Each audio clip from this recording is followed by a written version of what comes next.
Are you an INTP who is extremely curious about who are you compatible with? Well, let's uncover how you, as an INTP, can find the perfect match based on your similarities and unique differences. Disclaimer: external factors like cultural values and social expectations, your gender, your biology, your pheromones, these things are all gonna affect your compatibility with someone. So, even though you might be the same personality trait as someone else, you are still an individual. Surprise, surprise. But these two things does not exclude each other out. You can be an individual, you can still have personality characteristics. And by the way, being a healthy, emotionally stable person is kind of the foundation to make any relationship work. Just keep that in mind. Okay, INTPs, it is time for you to step out of your comfort zone and think about the people, okay? I know it's uncomfortable, but you need people. Out of all 16 personality types, I think INTPs, you need this video the most. Because although you think people are useless and stupid, you need them, okay? INTPs, there are gonna be people out there who will resemble you. So this is a resemblance relationship. And there are gonna be people who think and react and behave in a completely opposite way of how you do. This is going to be the reciprocal, the complementary relationship.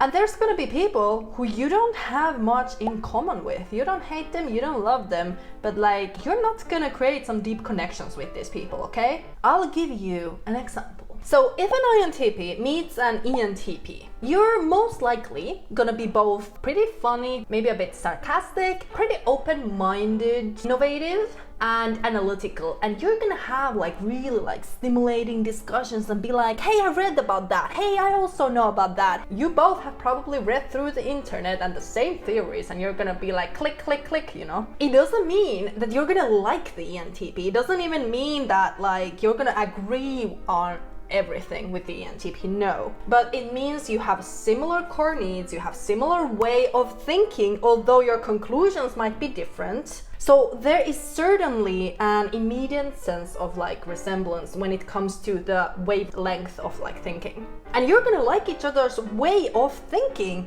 because it's the same of yours. In comparison, if an INTP meets an INTJ, the INTP might be a bit surprised with how the INTJ thinks rationally, because the INTJ is going to be sharing his thoughts from external perspective. So basically, he's going to say things like, I read this and that, and conclude from all the external sources, always refer to what source they are talking about, not claim anything that cannot be backed up by evidence. And also, INTJs usually compare to how INTP thinks internally.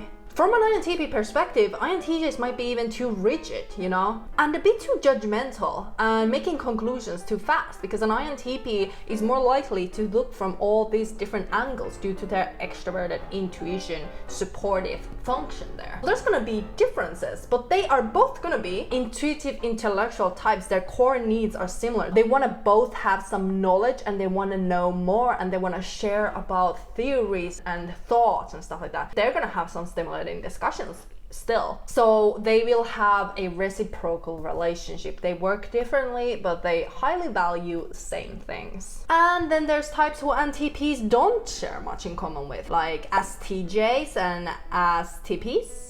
STJs and INTPs, I think they actually work pretty decent, because the STJs is gonna appreciate the rational approach that the INTP takes, but there's not gonna be deep connection between these types. They can rationally and even a bit emotionally connect, but the ISTJ or the ESTJ is gonna be too rigid and maybe a bit conservative for an INTP. Romantic compatibility for an INTP is gonna be maybe a bit hard, because INTPs are not the best with the physical attraction part. Like, they're gonna misread some cues. INTPs have a tendency to either value too highly themselves or too low, which is like the super humble personality type ever. INTPs are probably the least confrontational from all the anti people. But again, this is exactly why INTP is a perfect partner for someone who is maybe more directing, a bit more extroverted with their energy, and a bit more like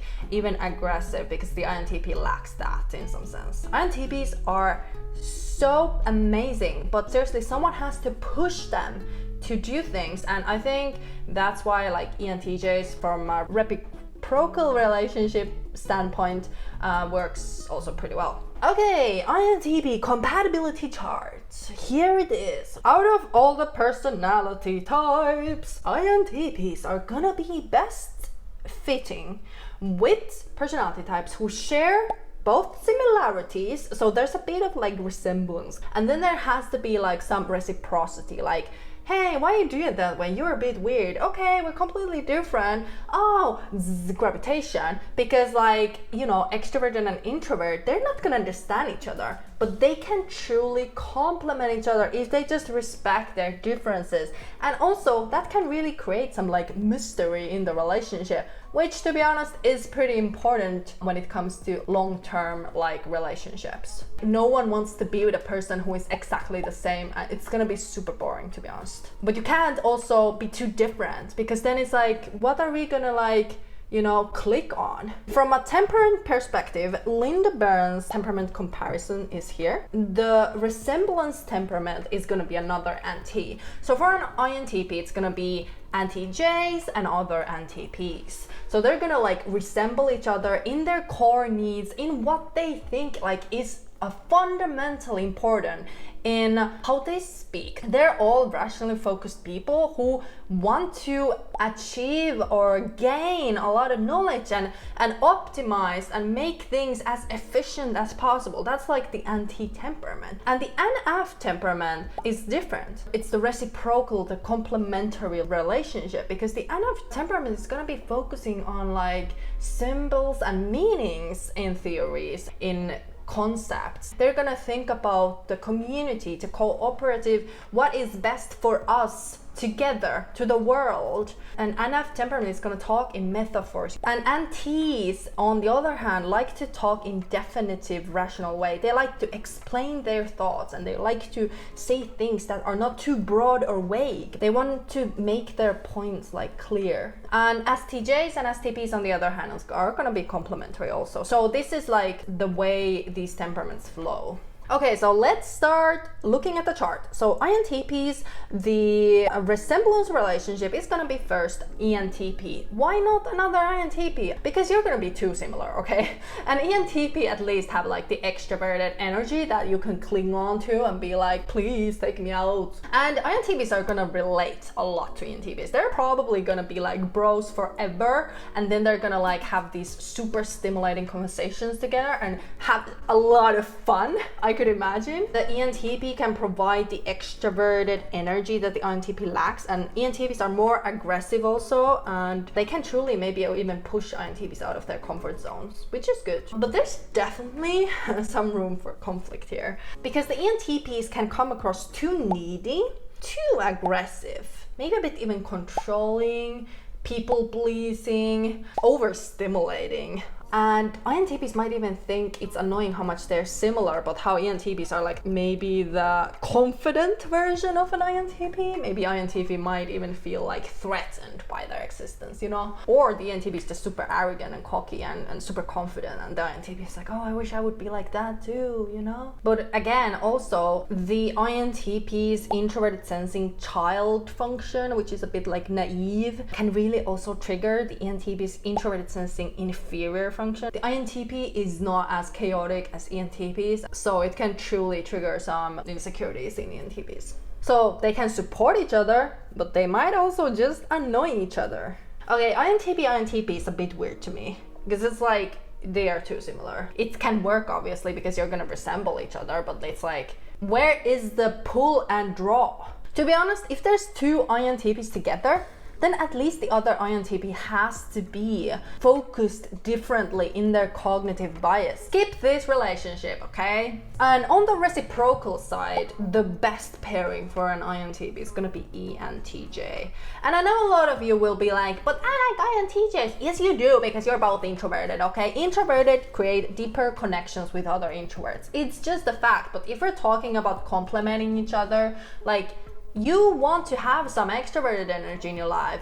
Okay, you can be completely satisfied with another introvert, which is fine, but let's challenge ourselves a bit, okay? ENTJs have a completely opposite cognitive bias than INTP. What does this mean? It means that as an INTP, an ENTJ can truly annoy the hell out of you, but they can also truly make you grow. You can mature to be the best version of yourself with an ENTJ. ENTJs can work almost like catalysts, you know, in INTPs' lives, because INTPs are brilliant, okay? But they are too much in their head. They can have like this analysis paralysis thing. But the ENTJs is a fast thinker usually, a bit too fast with their conclusions, this extroverted energy. ENTJs can make INTPs to truly make an impact with their brilliance. The INTPs is brilliant, but like sometimes they just need a bit of push on the back, a bit of support, you know, to be like, you can do this and I think you should take action. INTPs can really reflect from different approaches, especially I would say like mature INTPs are super reflective and like they can truly think long, forming an opinion on something. They don't want to say things that are not true in some sense, so they might be a bit careful. They might say like, I'm not sure, I don't know about that, which to an ENTJ seems like, are you stupid? Like, just form a freaking opinion on some things, you know? And the INTP needs space, okay? So the ENTJ has to learn to give space also to the INTP. To be honest, that is gonna be the foundation of the relationship, how much they can understand and respect each other's like differences and space, because they are completely two different personality types, surprisingly. Their differences can create a sense of misunderstanding and frustration. The INTPs are also free thinkers, so they like to have their freedom and they don't like to be controlled too much. And one important point to still say is that this pairing is gonna face some emotional issues because they're both high thinking personality types and low feeling types. So it really comes down to how well they regulate their emotions, because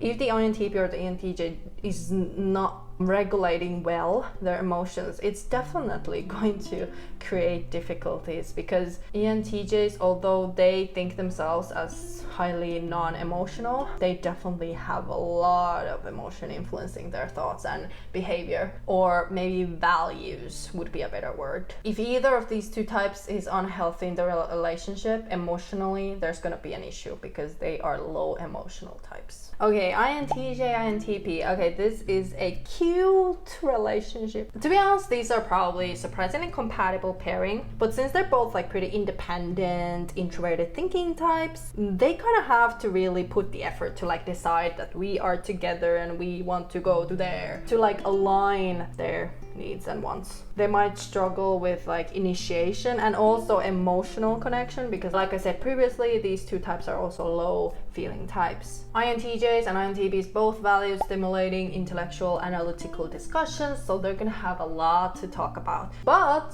even though they explore a lot of things theoretically, they're not gonna explore a lot physically. So I wonder who's gonna take the exploration to the real world. To be honest, this is probably one of the best pairing for INTPs, because they can truly create deep and meaningful relationships, especially because they're both introverts, so they're gonna have connection on that level too. INF temperament provides a different approach to life. They have different core needs, and this can be complementary for INTPs' optimizing and rational approach to life. So the first from the middle is ENFJ. Why? Because INTP has high introverted thinking. So it's an introverted judging function.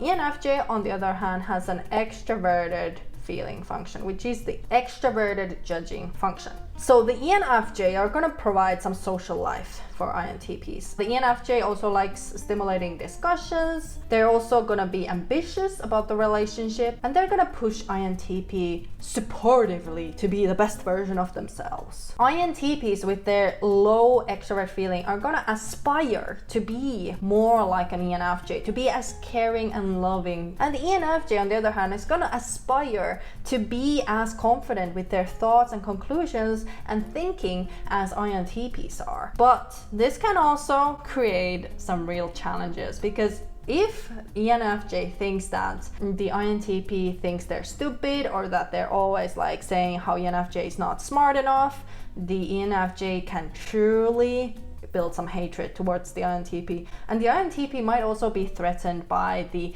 extroverted feeling approach that is like overstimulating, over needy, over people pleasing. INTP don't like that. There's definitely some potential for conflict there. Like the ENFJ and ENFP can both overstimulate INTPs. INTPs like things to be fundamental and a bit objective and not too much. But I think this pairing also is a bit challenging, because ENFJ and the INTP have to be extremely sensitive of each other's like emotional and intellectual needs, because the ENFJ is not going to be as confident with their thinking and rationality, and the INTP is not going to be as confident with their feeling and emotions. So it's going to be a bit difficult in that sense. Okay, so next, ENFPs. ENFPs might be too chaotic. INTPs think ENFPs are too idealistic, all over the place, and too overstimulating and extroverted for an INTP. I think these types could definitely be compatible in the other sense. It depends a bit on their cognitive bias, I would say. INFPs and INFJs. INFPs and INFJs work definitely with INTPs. They're definitely compatible in my opinion. They're gonna click on the introversionness of each other. They are all like intuitive and abstract types who like to discuss theoretical topics, or they're gonna click in that sense. Well, the potential conflicts are gonna be their core needs, like according to the temperament theory. Like the INTP is gonna prioritize and value knowledge and information in that sense, like objective truth. And INFJs and INFPs might be a bit sensitive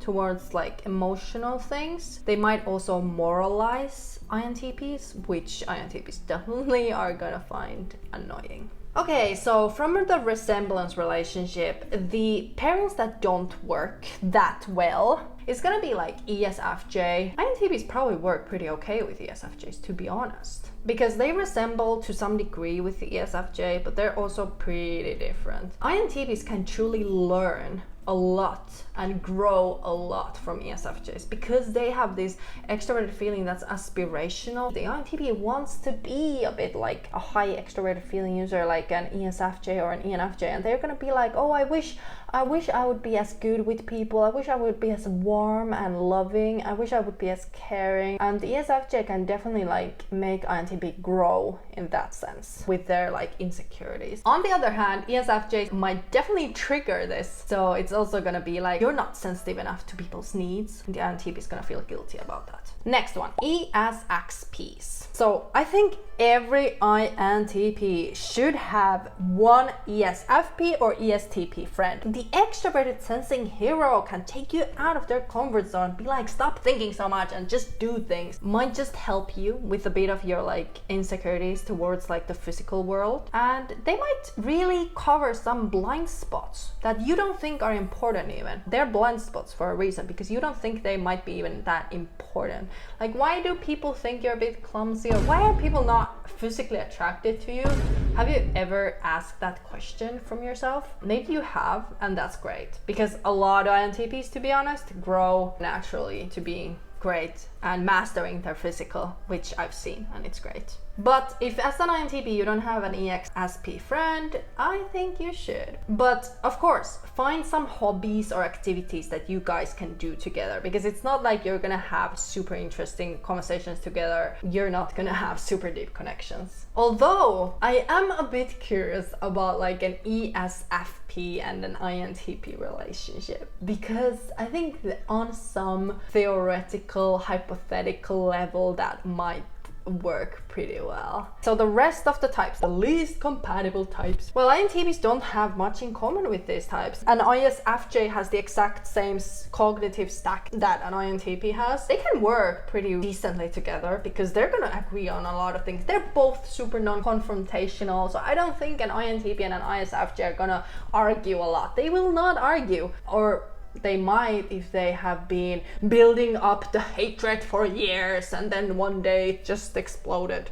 That might happen. But ISFJs and INTPs are probably gonna agree on a lot of things, to be honest. And in real life, I think there's actually surprisingly a lot of ISFJ and INTP marriages because they both value loyalty, they both value discipline, they both value good morals and information. They're both systematic. It's not gonna be like super fun. They're not gonna create super deep connections with each other, but it's gonna be a decent, good life. And it's not like they would ever divorce each other. They're stuck together forever. STPs might be fun, and STJs I already covered in the beginning. Conclusion. Compatibility for INTPs comes down to how much intellectual stimulation INTP can have with these personality types. But INTPs have to be able to maintain their independence, otherwise it's not gonna work. They generally avoid overly needy, overstimulating partners, as these traits mainly threaten their sense of freedom and intellectual pursuits. For INTPs, it is important in any relationship to maintain mutual respect because INTPs can become the doormats of the relationship. So it's gonna be important for their partners as well as for INTPs to know when to keep your boundaries. Your partner has to be emotionally healthy enough not to make the INTP feel too guilty about things. Overall, if we're talking about healthy types, other NTs and other NFs are gonna provide the right balance and stimulation for INTPs. Hopefully you found this video insightful. I read all of your comments and I can't wait to hear your experiences and insights about this topic. Until next time.